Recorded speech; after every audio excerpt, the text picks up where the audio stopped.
Everybody, मैं हूँ ध्रुवी and मैं आपके साथ आज शेयर कर रही हूँ मेरी टोफल प्रिपरेशन जर्नी। तो जब मैं टोफल के लिए प्रिपेयर कर रही थी मेरे माइंड में बहुत सारे क्वेश्चंस थे एंड मैंने सोचा कि मैं अपनी जर्नी आपके साथ शेयर करती हूँ, तो मे बी आपके माइंड में अगर कुछ क्वेश्चंस होंगे तो शायद मेरी जर्नी सुन के वो क्लियर हो जाए, या अगर आपको और कोई भी क्वेश्चंस है तो नीचे कमेंट सेक्शन में लिखना, I would love to answer them. First things first, मैं आपको बताती हूँ कि मेरा टोफल स्कोर क्या था। तो मुझे 105 आया था आउट ऑफ 120। रीडिंग में 27, लिसनिंग में 28, स्पीकिंग में 23 एंड राइटिंग में 27। एंड मैं आपको नेक्स्ट चीज़ ये बताती हूँ कि मैंने कितने ड्यूरेशन के लिए पढ़ाई की थी। तो मैंने 1 मंथ के लिए पढ़ाई की थी। जैसे ही मेरी जीआरई फिनिश हुई तो अबाउट लाइक 1 और 2 डेज बाद मैंने टोफल के लिए पढ़ना स्टार्ट किया था। एंड मैंने उसी टाइम पे अपनी टोफल टेस्ट की डेट भी बुक की थी। फॉर इंस्टेंस, मैंने अक्टूबर 2021 में अपनी टोफल दी थी। तो एग्जैक्टली 1 मंथ पहले सितंबर में मैंने अपनी टोफल की डेट बुक की थी। A suggestion from my side कि आपको अगर आप ऐसे मंथ्स में एग्ज़ाम दे रहे हो और जब बहुत सारे लोग टोफल के एग्ज़ाम देते हैं, तो मेक श्योर करना कि आप अपनी टोफल टेस्ट की डेट जल्दी बुक करो। बिकॉज मुझे याद है कि मैंने सितंबर में की थी एंड जस्ट नेक्स्ट डे बाद मेरे फ्रेंड्स डे अक्टूबर की डेट बुक करने की ट्राई कर रहे थे, तो उन्हें सीधा नवंबर की डेट मिली थी। अक्टूबर की कोई भी डेट अवेलेबल नहीं थी।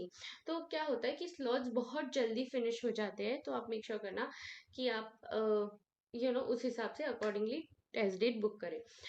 नेक्स्ट थिंग कि मैंने कौन सी बुक्स की यूज़ की। तो मैं कोई कोचिंग क्लासेस ज्वाइन नहीं की थी। मैंने बुक्स रेफर की एंड मैंने ऑनलाइन जो भी रिसोर्सेज अवेलेबल होते हैं उससे पढ़ाई की। तो मैंने ये 3 बुक्स परचेज की थी। The official guide to the TOEFL iBT test 6th edition, the official TOEFL iBT test volume 1 4th edition and the official TOEFL iBT test volume 2 3rd addition.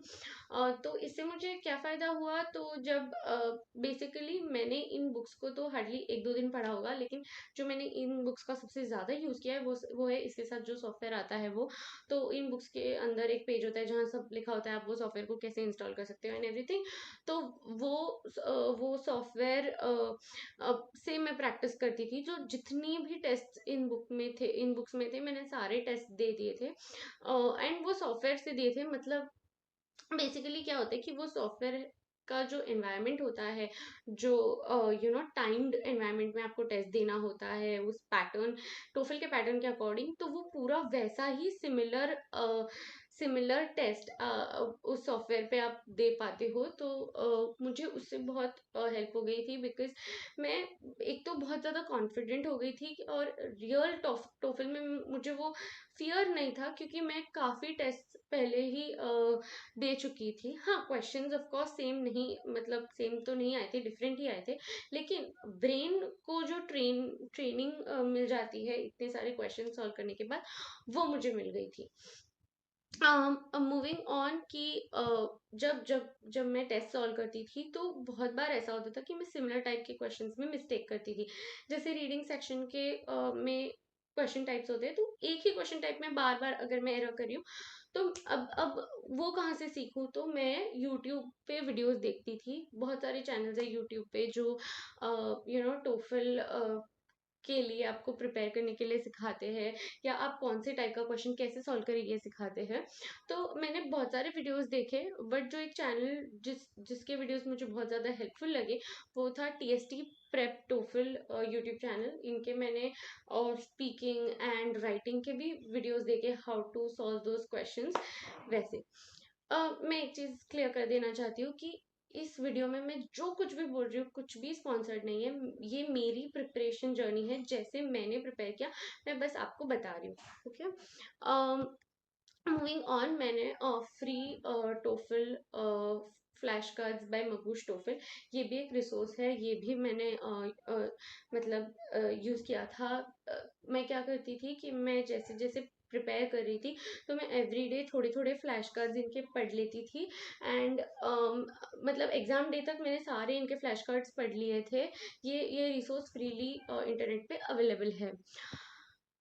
एक और रिसोर्स जो मैंने रेफर किया था वो था ये TOEFL test preparation the insider's guide by edx.org। ये भी एक फ्री रिसोर्स है। तो इसका मुझे क्या फ़ायदा हुआ कि इसमें क्या होता है कि वीडियोस है, वीडियोस के बाद असाइनमेंट सॉल्व करने होते हैं और वो असाइनमेंट्स वो लोग ग्रेड करते हैं। तो मुझे एक्चुअली पता चल गया कि रीडिंग सेक्शन, लिसनिंग, स्पीकिंग या राइटिंग में मुझे कितने मेरा ग्रेड क्या है, मैं कहाँ स्टैंड कर रही हूँ बेसिकली। तो मतलब थोड़ा बहुत आइडिया आ गया और कॉन्फिडेंस आया।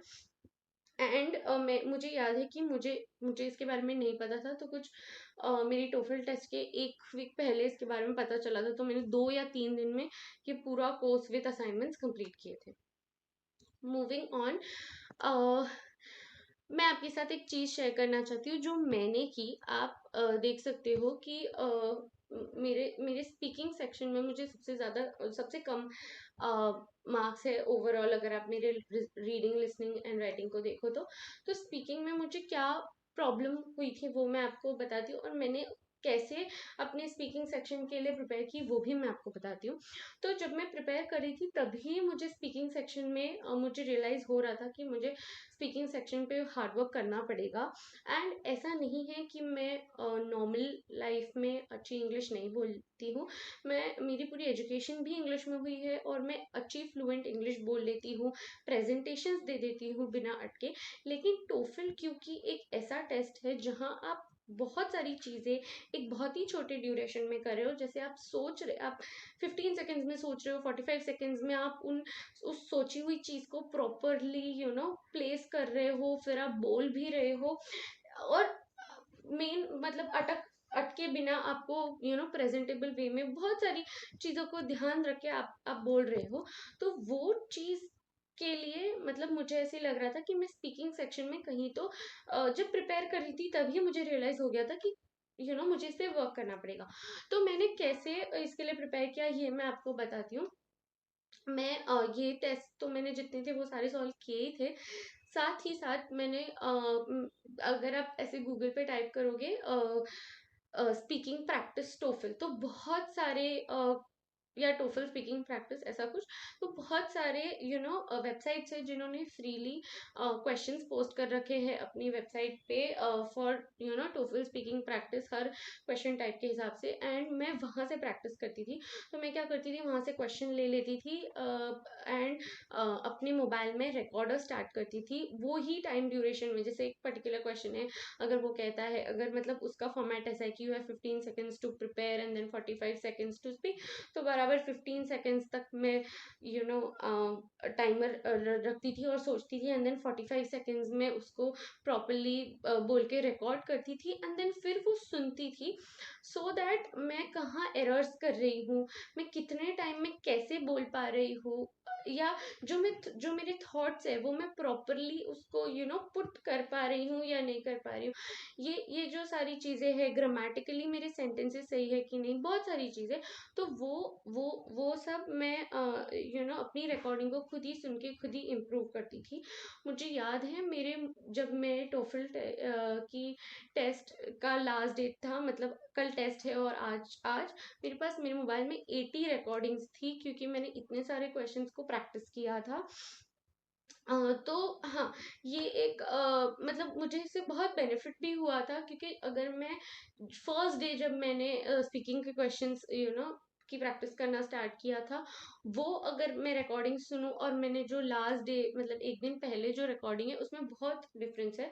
जो फर्स्ट डे की रिकॉर्डिंग थी उसमें बहुत ज़्यादा अटक रही थी, और अब मुझे मैं बोल पा रही थी, मैं क्वेश्चन को समझ के अपने थॉट्स भी एक्सप्रेस कर पा रही थी, बट मेरे थॉट्स टाइम के बाहर जा रहे थे। बट मतलब एक दिन पहले तक मैं काफी ज्यादा मैंने इम्प्रूव किया था, तो इस टेक्निक से मुझे बेनिफिट हुआ था। एक और चीज मैं आपसे कहना चाहूंगी कि जब जब हम टोफल की एग्जाम दे रहे होते हैं, जैसे ये तो मेरा पर्सनल एक्सपीरियंस है जो मैं आपके साथ शेयर करती हूँ कि क्या हुआ था कि मैं हूँ, मेरे बाजू में भी जो है उसने शायद 5 मिनट्स पहले अपना टेस्ट चालू किया होगा, और मेरे जो राइट साइड में है उसने अपना टेस्ट 2 मिनट पहले चालू किया होगा। और ऐसे सारे लोग हैं जिन्होंने अलग अलग टाइम पे वही वो लोग भी reading, listening, speaking and writing का टोफल का टेस्ट दे रहे हैं। तो क्या होता है कि इसमें बहुत सारे लोग एक ही टाइम पे अलग अलग sections of the test solve कर रहे हैं। तो जैसे जब मैं अपना रीडिंग सेक्शन कर रही हूँ, शायद कोई अपना मैं अपना लिसनिंग सेक्शन कर रही हूँ, शायद कोई अपना स्पीकिंग सेक्शन कर रहा है। मैं जब स्पीकिंग सेक्शन कर रही हूँ तो कोई और स्पीकिंग सेक्शन के कोई और पार्ट पे है, आगे के पार्ट पे, पीछे के पार्ट पे। तो आप मतलब आपको बहुत ही ज़्यादा फ़ोकस्ड रहना होता है। मतलब मुझे ये रियलाइज़ हुआ था टेस्ट के टाइम भी कि अगर इस टाइम पे मैंने कंसंट्रेशन लूज़ कर लिया, तो मतलब मैं अपना टेस्ट प्रॉपर्ली नहीं दे पाऊँगी, क्योंकि बहुत ही छोटा ड्यूरेशन है। आपको 15 सेकंड्स में सोचना है, 45 सेकंड्स में बोलना भी है, एंड आपको बहुत फ़ोकस्ड रहना है। मतलब मुझे टेस्ट के पहले बहुत सारे लाइक जब मैं प्रिपेयर कर रही थी, तो मैंने बहुत सारे लोगों से उनका एक्सपीरियंस पूछा भी था। तो उन्होंने मुझे बताया था कि ऐसा टेस्ट के टाइम तुम्हें फ़ोकस्ड रहने की प्रैक्टिस कर लो। तो मैंने क्या किया था कि जब जब टेलीविजन चालू है और बहुत सारे लोग अपना काम कर रहे हैं घर में, वहां पे बैठ के मैंने ये क्वेश्चंस सॉल्व करने की, जो स्पीकिंग सेक्शन है वो सॉल्व करने की प्रैक्टिस की थी, या रीडिंग सेक्शन सॉल्व करने की प्रैक्टिस की थी। जिससे क्या हो गया कि जब टेस्ट डे पे आवाज आई, तो मैं बहुत ज्यादा फोकस्ड थी, और मैंने अपना मैंने पैनिक नहीं किया। अगर वो सिचुएशन एकदम अचानक आ जाती तो शायद मैं पैनिक कर लेती, बट उस टाइम पे मैंने पैनिक नहीं किया, और मुझे शायद मैं मेंटली प्रिपेयर्ड थी कि हाँ, आवाज आ सकती है। तो आप भी ऐसे एक एनवायरनमेंट में जहाँ आवाज है, वहाँ एक बार, या आपको जितनी बार भी कन्वीनियंट लगे, प्रैक्टिस करके घर पे ऐसे ही देख सकते हो। तो आई थिंक मैंने अपने सारे एक्सपीरियंसेस आपके साथ शेयर किए। आई होप आपको इससे थोड़ी सी हेल्प मिली हो। एंड अगर आपके कोई क्वेश्चंस है तो आप मुझे कमेंट सेक्शन में डेफिनेटली पूछ सकते हो। बाय।